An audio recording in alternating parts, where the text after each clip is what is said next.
सभी छात्रों का स्वागत है खोरिया क्लासेस में, रुद्र खोरिया क्लासेस में। आप सभी के लिए हम आज लेकर आए हैं कक्षा 11 कृषि विज्ञान का सस्य विज्ञान का पेपर जो एग्रोनॉमी है उसका एक मॉडल पेपर लेकर आए हैं जो 2009 में आया था। तो कृषि सस्य विज्ञान एग्रोनॉमी 2009 का एक पेपर है मेरे पास, वे मैं आपको दे रहा हूँ ताकि आप सभी को फ़ायदा हो आने वाली परीक्षा में। तो क्वेश्चन नंबर 1, गन्ने में रस की मात्रा। तो जो गन्ना होता है उसमें 60 से 70% गन्ने में रस पाया जाता है। नंबर 2, क्वेश्चन नंबर 2, सरसों की उन्नत किस्में। नरेंद्र सरसों 2, number 2 Pitambari. Number 3, question number 3, बरसीम के लिए बीज दर प्रति हेक्टेयर। तो बीज दर 20 से 25 किलोग्राम प्रति हेक्टेयर। बरसीम के लिए बीज दर प्रति हेक्टेयर 20 से 25 किलोग्राम होती है। तो आवश्यक पोषक तत्व जो हमारे फसलों के लिए न्यूट्रिशंस होते हैं या पोषक तत्व होते हैं, वे आवश्यक पोषक तत्वों में नाइट्रोजन, फास्फोरस और पोटेशियम होता है। इसके अलावा और भी सूक्ष्म तत्व होते हैं जैसे कैल्शियम, मैग्नीशियम और सल्फर। यह भी कैसे हमारे सब गौण पोषक तत्व है। इसके अलावा और भी है सूक्ष्म पोषक तत्व, हम तो अभी केवल जो हमारा क्वेश्चन है उसके बारे में बात करेंगे। नंबर क्वेश्चन 5, रोपाई विधि से धान की बीज दर प्रति हेक्टेयर। यह सीड रेट पूछ रहा है धान का। तो नर्सरी वाली विधि में कौन से लगते हैं? जो मोटे दाने होते हैं उनके लिए 50 kg प्रति हेक्टेयर। जो मध्यम आकार के या मध्यम दाने वाली जो किस्में होती है उनके लिए 40 kg प्रति हेक्टेयर। जो बारीक दाने वाली होती है, मतलब जो पतले दाने होते हैं, जिनके हल्के दाने होते हैं, उन वाली किस्मों के लिए 30 kg प्रति हेक्टेयर। क्वेश्चन नंबर 6 है खैरा रोग की रोकथाम। तो खैरा रोग एक जिंक तत्व की कमी से होने वाला रोग है जिसकी रोकथाम 20 से 25 किलोग्राम जिंक सल्फेट प्रति हेक्टेयर खेत में प्रयोग करके रोकथाम की जा सकती है। तो आगे बढ़ते हुए हम क्वेश्चन नंबर 7 पे आते हैं। तो बरसीम की बुआई की विधि। तो जो बरसीम होती है ये हरे चारे वाली फसल है और यह लेग्यूमिनेसी फसल है। तो इसमें बुआई की विधि 2 है, एक सूक्ष्म विधि, नंबर 2 भीगी विधि। और नंबर क्वेश्चन 8, तो धान के खरपतवारों के नाम।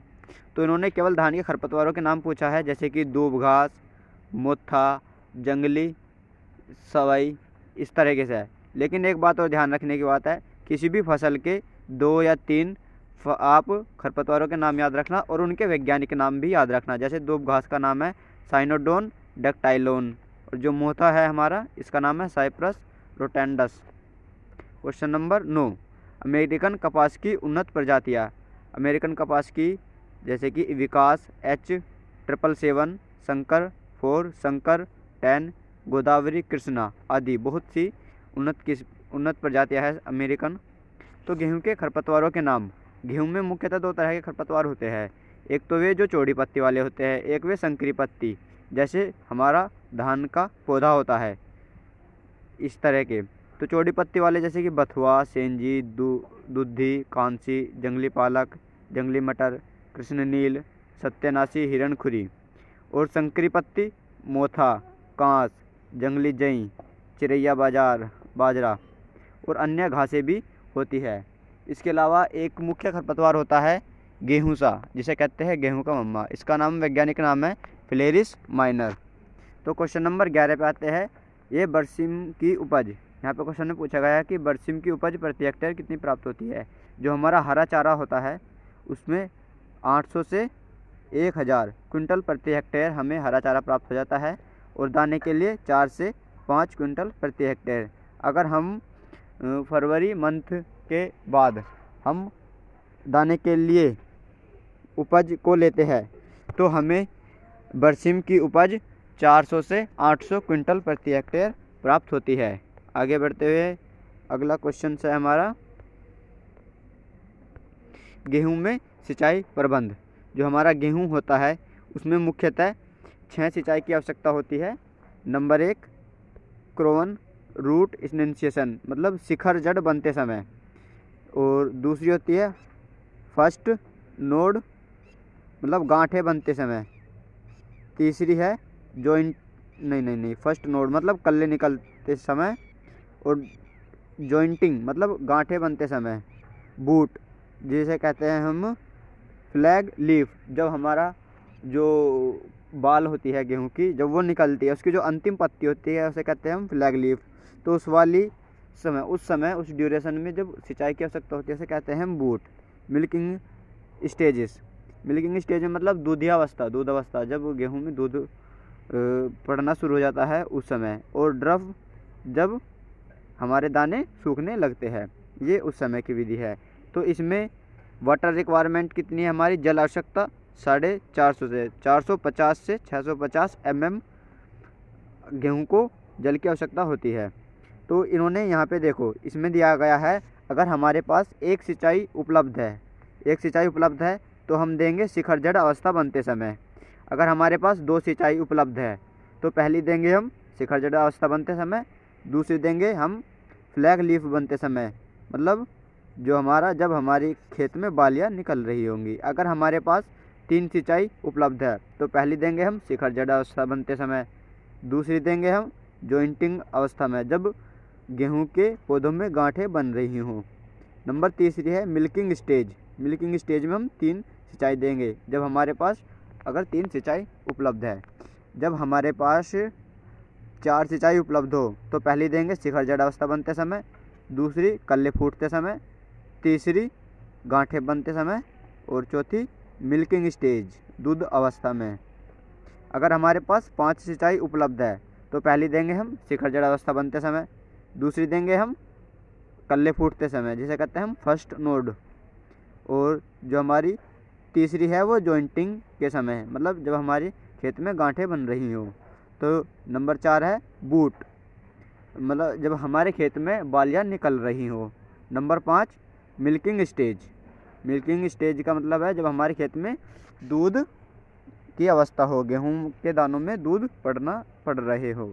अगर हमारे पास 6 की 6 सिंचाई यहाँ उपलब्ध है तो हम सभी सिंचाई समय पे देंगे, जैसे कि 21 दिन, 45 दिन, 65 दिन, 85 दिन, 105 दिन और 120 दिन। ठीक है, और हम अगले क्वेश्चन पे चलते हैं। मृदा के भौतिक गुण।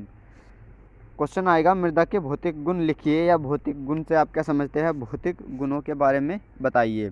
तो हम आते हैं नंबर 1 मृदा गठन। मृदा गठन। नंबर 2 मृदा संरचना। नंबर 3 मृदा घनत्व। नंबर 4 मृदा रंध्रावकाश। नंबर 5 मृदा वायु। नंबर 6 मृदा रंग, मृदा ताप व तापमान, मृदा गाढ़ता, मृदा जल, मृदा कोलाइडी। इसके बारे में मैं आपको एक अलग से वीडियो बना दूंगा। यह क्वेश्चन 6 नंबर या फिर अधिक नंबरों में एक विस्तृत क्वेश्चन में भी आता है। ठीक है, अगर आप चाहोगे तो नंबर क्वेश्चन 14 भूमि की संरक्षण विधियाँ। जो हमारी भूमि होती है वह कितने तरह से या बहुत ही तरीके से कटाव होता है। उसकी जो मिट्टी होती है ऊपरी परत की, वो क्षरण होती है, उसका क्षरण होता है। तो उसके लिए हम क्या करें कि मिट्टी का कटाव न हो। तो भूमि संरक्षण के अंतर्गत आते हैं हम। तो कौन कौन सी विधियां हैं, तो भू संरक्षण की केवल 3 ही विधियां हैं। नंबर 1 कृषि विधियां।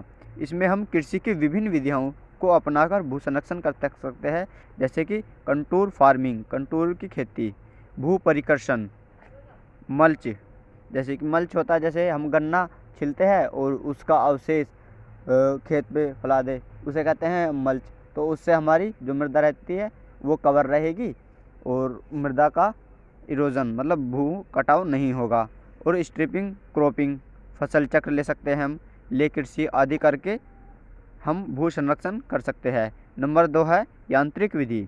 इसमें हम मैकेनिकल मेथडों को अपनाकर हम भूमि का संरक्षण कर सकते हैं, जैसे कि कंटूरिंग फार्मिंग, कंटूरिंग करके इसमें कंटूरिंग कर सकते हैं हम।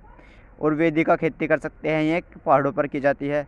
समोच्च मेड़बंदी कर सकते हैं, मतलब जो हमारा खेत होता है उसकी अच्छी तरीके से मेड़बंदी कर दे और ऊंची ऊंची और चारों तरफ से, ताकि खेत का पानी बाहर ना जाए और हमारी मिट्टी भूमि की संरक्षण बना रहे।